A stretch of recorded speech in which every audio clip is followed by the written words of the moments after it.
Интересную видеозапись с украинского беспилотного летательного аппарата обнародовал донецкий TLEGRAM канал Inside Донецк.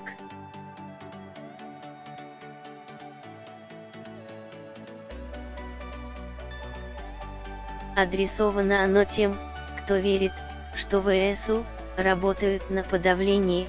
Итак, на кадрах арт-дивизион 54-й механизированной бригады ВСУ, часть которого дислоцирована под Золотым, ЛНР, обстреливает позиции защитников Донбасса, потому что на них стоит КАМАЗ с зенитной установкой.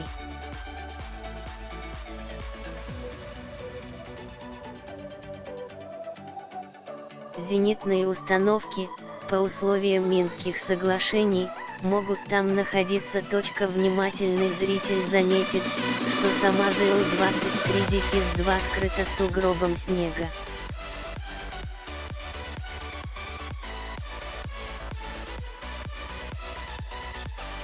Видео снято 2 февраля, а на Донбассе нет осадков вот уже 10 дней. Лежащий на земле снег тает, новый не выпадает.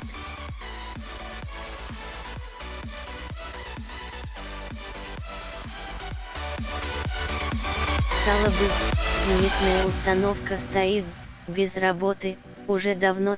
Сам КАМАЗ, на котором стоит ЗУ, тоже под снегом.